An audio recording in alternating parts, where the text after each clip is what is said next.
Hello, this is a presentation called Creative Commons, a history of the organization, the licenses, and the movement. Talking about creative licenses, this is actually a Creative Commons license on this particular presentation.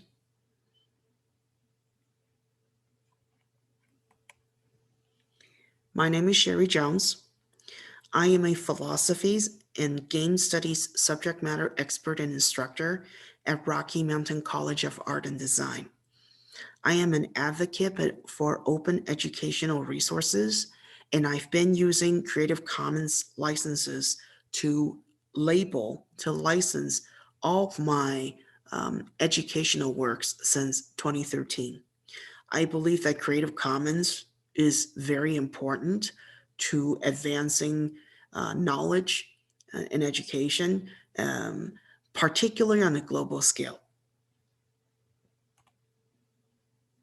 So let's start this presentation by offering a definition of what Creative Commons is and also what kind of problems is Creative Commons licenses designed to solve. So Creative Commons came after copyright laws naturally. So let's discuss a little bit about what copyright laws are.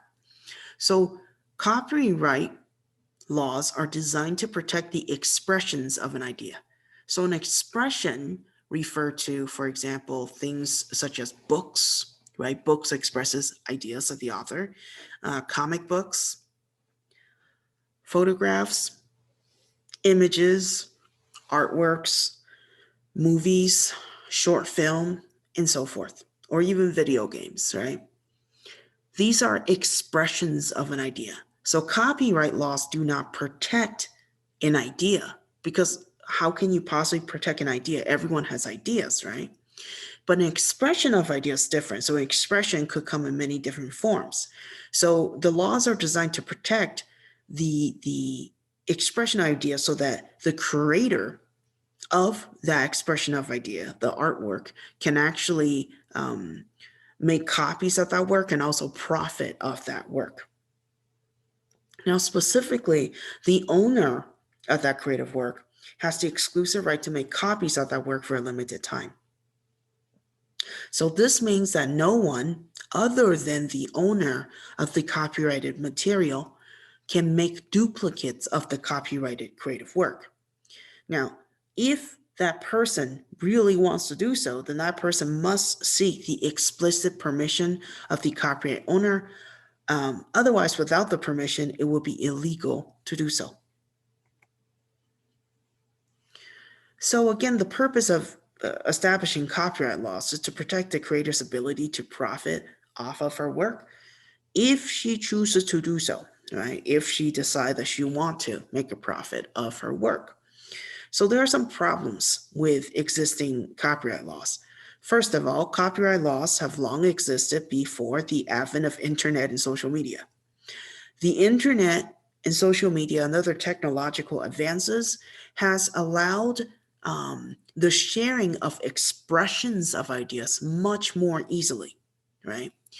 And those people, your friends, family, neighbors who are creating expressions of ideas on the internet are not necessarily thinking about profiting off their expressions of ideas, but the idea is that they would like to share the materials for the sake of building communities with others, right? So the example I offer here are memes.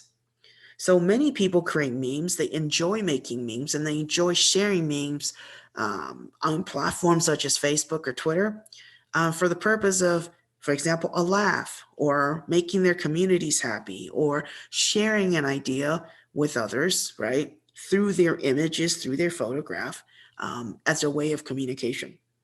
The people who are making memes are definitely not thinking about making a profit of that particular meme because everyone on the internet can make memes. It's too easy to make one. But for them, it's very important to have the ability to share that. Now, existing copyright law doesn't really allow someone to share materials online or understand what their rights are. Another problem is that copyright laws vary from country to country because naturally each country create their own laws on what copyright materials are, okay, what falls under copyright. So therefore, if, for example, I own a textbook, I created a textbook in the United States, I have a particular copyright on my textbook. When that textbook is shared overseas, let's say it goes to Australia, it goes to New Zealand, it goes to Japan, and so forth. My copyright in the U.S. will not apply to Japan, to Australia, to New Zealand. Each country has their own copyright, so I have very little control over how my work is used or who can duplicate my work, especially when it's out of my own country. So Creative Commons licenses were designed as a solution to deal with exactly that, which is to give the creator control over how to give access to their own work on a global scale. So no matter what country someone's in, no matter where they're going to take this material, the Creative Commons license would tell the user exactly how a particular work should be used, how the user must attribute or not attribute the owner of the material, and also if the user is allowed to produce versions, right, derivatives of the work based on inspiration, right, inspiration of the original work. Creative Commons licenses allow us to do so. So with a very brief definition of what Creative Commons are, let's discuss a lawsuit that actually launched the whole enterprise of Creative Commons. Without this lawsuit, Creative Commons probably would have never existed. The lawsuit was specifically, let's talk about the law first, right? There's a particular act created in 1998 called the U.S. Sonny Bono Copyright Term Extension Act. So what exactly is this Extension Act? So let's discuss a little bit about what U.S. copyright law did prior to 1998. So prior to 1998, the U.S. copyright laws give the copyright owner the right to a creative work over the course of the owner's lifetime plus 50 years. That means the owner, however long the owner is going to live, let's say the owner lives for 80 years, okay? Their work, the creative work that belongs to them, will stay accredited to them with the same copyright rights for another 50 years. So 80 plus 50. That's what the US copyright law says, is that even if someone passes on, there's also an additional 50 years of protecting that work so that the work cannot be used by the public for whatever reason. Okay, so in 1998, a particular act called the Sonny Bono Copyright Term Extension Act, which abbreviated, it's called CTEA, adds an additional 20 years of extension to every work in the United States. So this means that instead of 50 years, now there is 70 years. So that means however long the owner is going to live, an additional 70 years is added onto their lifespan to extend the copyright of the copyrighted material. Now, one might say, what exactly is the big deal? What's the difference between 20 years or 10 years or 50 years, right? It's just years added. Now, Harvard Law professor Lawrence Lessig finds CTEA unconstitutional. That is because he believes that this particular act will prevent creative works from entering into the public domain. So let's pause for a moment and discuss what exactly is public domain. Public domain is a legal term that refers to works that are released to the public for free access. That means when the work has entered into the public domain, the author would not be expecting attribution. The author often has passed on. The publisher of the material or the owner of the material can no longer expect anyone to attribute the work to the owner, okay, because it's released to the public. The public is allowed to access the material at any time, And the public is allowed to create derivatives, versions of that work based on inspiration from that work. So it's freely used by the public. Now, why is public domain so very, very important? Public domain promotes education. If one wants to learn something and the material is freely accessible on the internet, one can learn from reading the material on the internet. That's the beauty of public domain. So, for example, I'm a philosopher. I teach philosophy. If I want to read material from Immanuel Kant, right, the philosopher Kant, I can go to the internet and find the original text by Kant. Most of them are readily available for anyone to read. One does not have to pay hundreds of dollars per book to read them. That's the beauty of public domain. Public domain promotes the flowering and sharing of creative ideas through the expressions of those ideas, right? So Eldridge, oh, and I did forget to mention, sorry. So the image on the left, the man on the left, that is Eldred, okay, Eric Eldred. He's the publisher, okay? And this publisher specifically published works in the public domain to promote education. On the right is actually William Ashcroft. So this is actually the lawsuit that occurred due to a response to the unconstitutionality, right, of this particular act. Eldred hired Liesig to be his representative, to be his lawyer to argue this particular case. So during this case, Liesig offered three main arguments against CTEA. So first, he argues that CTA violates the Constitution copyright clause. This particular clause basically suggests that Congress should promote advancements of the sciences and arts in a limited time frame. So it's actually Congress's job to promote the advancement of science and art. Okay, so the CTEA Act would allow applications of retroactive extensions that creators could have copyright protection for an unlimited time. So that means if the law was passed in 1998, right, the creator can actually apply this extension to work that was published in previous year, or 20 years ago and so forth. That's what retroactive means. So this is a problem because what that suggests is that an owner can apply this extension to any work forever, because then I always say, well, now this retroactive that was made last year, I'm going to add another 20 years and so forth and so forth and so forth. So Liesig obviously saw a loophole based on this law, and he thinks because of that, it's unconstitutional because it will make all copyrighted materials basically perpetually, in perpetuity, always protected under copyright law.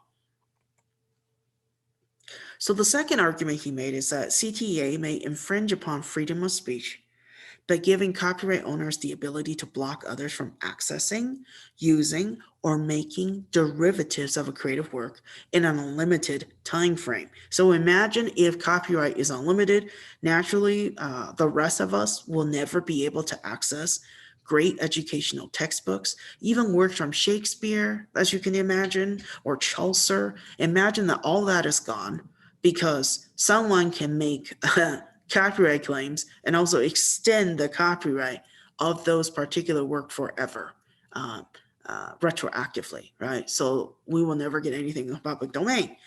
And specifically, well, how does this relate to freedom of speech? Any expression of an idea is basically speech, okay? So artwork is speech. Film is speech. A book is speech, right? So restriction of expression, so restriction of any kind of artwork, any kind of product that was created to express an idea may be an infringement of freedom of speech itself.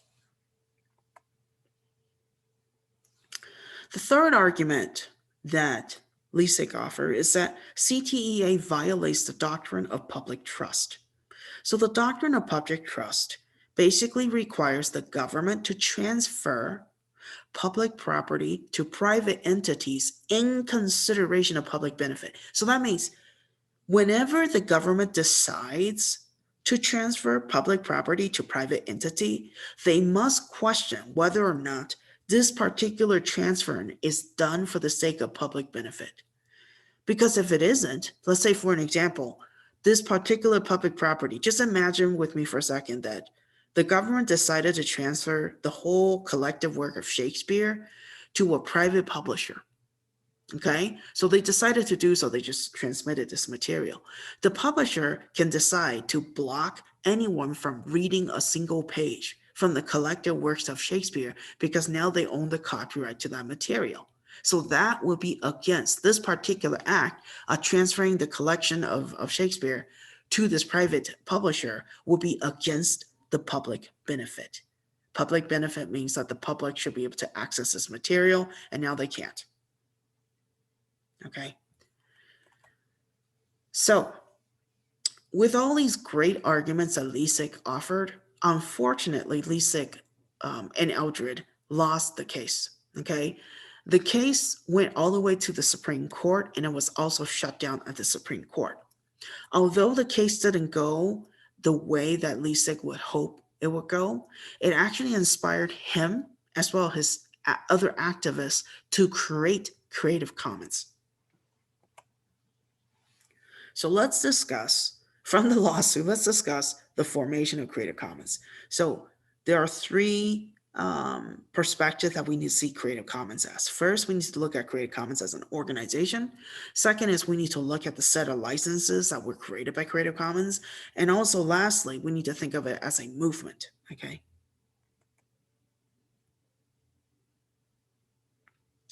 So although we do have copyright laws, many people, many citizens do not know how to exercise their right so that they can give people the right to their materials, to give people the ability to access their work, to share, right, without getting people into trouble. So Lisek and other activists formed a nonprofit organization called Creative Commons. And in 2012, they created this set of Creative Commons licenses so that creators of any kind of creator can have the ability to exercise their copyright by appending the license to any of their particular work. So if, for example, someone might have created a statue, right? And they can actually add the Creative Commons license to that statue um, on the side, saying that this particular statue is a Creative Commons work. Viewers probably are allowed to look at that work without having to pay the owner anything to view the statue. And if the owner of the statue is even more lenient, they could say, hey, you can create derivatives, which is versions of my statue, because I want you to show me something creative, something fun. We want to continue the art of creating sculptures. Then someone else can come along and do that because the owner of the statue, the owner of the sculpture, actually told people how his artwork can be used. Okay, so Creative Commons organization now in 2021 is trying to promote better sharing of creative works by providing technical, legal, and policy supports to governments, institutions, individual communities, okay, for the sake of knowledge sharing and public interest. That means that CC organization now actually will offer technical help, legal help, and policy help to any organization or any like governments that are trying to figure out how to implement Creative Commons on a wider scale. And I think for long run, it's a very smart strategy because for people to adopt Creative Commons en masse, the government must also understand how Creative Commons work. So the collaboration between CC organization and government is a really positive step to wider adoption of CC work. And on CC, on the Creative Commons organization site, they list that they have three strategic goals going forward. So first, they're doing advocacy for Creative Commons. Second is they're looking for innovation. Innovation is under how to Creative Commons, innovation in terms of new technologies to support Creative Commons, and capacity building, which is the capacity of expanding Creative Commons to other areas to document other cultural heritages. So here is a screenshot of the Creative Commons licenses. So currently there are 6 Creative Commons licenses. So the most open of the 6 licenses is the one on the top left-hand corner. Okay, so it's a CC and there's a little man and underneath it says BY. So that particular license is called CC BY SA. So CC stands for Creative License and SA means share alike. So if you put this particular license on your work, basically you're telling someone, please, if you're going to use my work, please give credit to me, attribute my work to me, please. Okay. And second, if you're going to use my work and put it on your site or something, or make a derivatives, which is another version of my work, you are required, based on this license, to share your work to other people. So you may not block people from accessing your artwork if your artwork is built based on my artwork, based on my creation. Okay. The most restricted out of the 6, without going over all of them, is the one on the bottom right corner. And that one is CC, BY, NC, and D. So once again, CC stands for Creative Commons. And then NC is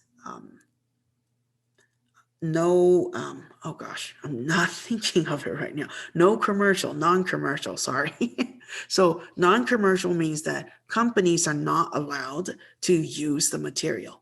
Okay. So sometimes if the artist is not making money off that work, they don't think that it's right for commercial companies to make money off their work either. So sometimes they will put the NC there.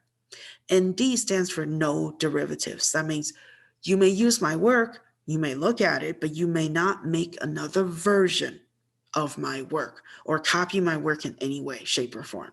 Okay. So that is the most restricted out of the 6. So with Creative Commons licenses discussed, let's discuss Creative Commons as a movement for share culture, or share culture as a movement. Okay. So CC advocates want to use CC licenses to create a movement by which creators can exercise their copyright and control how their works are used and share their works across the globe without being restricted by the laws in respective countries. So in this sense, it is a promotion of open knowledge, open education, open sharing, open access of all kind, right? It's access and control. The idea is that we want, right, the CC advocates want to help people to share their work worldwide without worrying about the copyright laws of their respective countries or whatever the country is. And it's a beautiful way for people to exchange materials without being fearful that they might have broken the law by what they've shared. Specifically, a share culture, a culture in which sharing is the dominant way of life, right, can be formed through CC licenses. Virtual communities can be formed through the exchanges and derivatives of expressions. So an example of this is World of Warcraft, a video game. That community has created lots of metagame materials. So for example, they have created maps on how to finish levels. They have created guides on how to get certain weapons or level up certain weapons. They have created maps of certain landscapes so player wouldn't get lost while they're playing the game. And honestly, those are expressions of ideas. And people who created those materials are willingly doing it without expecting compensation because they care about helping other people succeed. So the movement actually has a name now, right? So CC Global Network, which stands for, which the abbreviation is CCGN, was formed in 2001 and has now 600 members across 40 chapters throughout the world. That is very impressive. This particular global network is trying to promote the open movement, right? That's the whole goal of CC Global Network. So CCGN offers these network platforms. So each of these platforms enable collaborations on projects. So many people can gather in these platforms for the sake of creating certain kind of open movement projects. So the three dominant ones are open education platform. So that means thinking about how to promote knowledge, how to promote education across borders, open education platform. Copyright platform is thinking about creating policies around or based on the copyright law of each country. So that is the copyright platform. An open GLAM platform is about how to use Creative Commons to document more cultural heritages. So those are three dominant examples of volunteers working together to create open movement projects. Now, below, if you are interested in figuring out if there's a chapter near your area, you can contact network-support at creativecommons.org to find out if there's a chapter near you. So, what exactly is the reach of Creative Commons? I mean, how many people actually are using Creative Commons licenses or adhering to Creative Commons? So, on Creative Commons website, they offer a series of tools. One of the tools is to create your own license that you can add to websites, to artworks, to your own materials, to basically state what you want your work, how you want your work to be used. And people who are using it includes educators, researchers, filmmakers, artists, and so forth. Okay?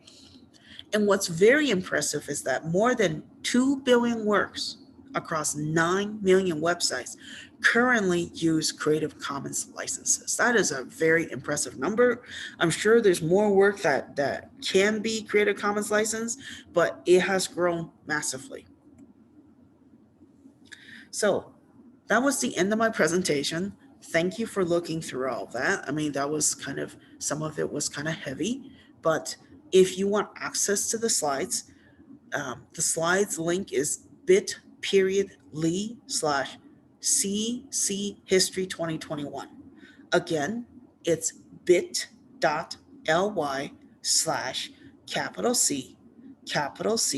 History 2021. If you're interested in reading more about the history of Creative Commons, I recommend the following 3 articles. Okay, the first one is an image, but it leads you to a site created by Penn State University that discusses why the Eldred Ashcroft lawsuit was so important to U.S. history. The second one is an article that I've written specifically about how to solve faculty's resistance to creating OERs. You might find that article interesting. The third article is from Kaplan. And that particular article, although it's old because it's published in 1999, actually details Leisig's arguments against CTEA. So I recommend looking through these materials to better understand Creative Commons history. So thank you for listening.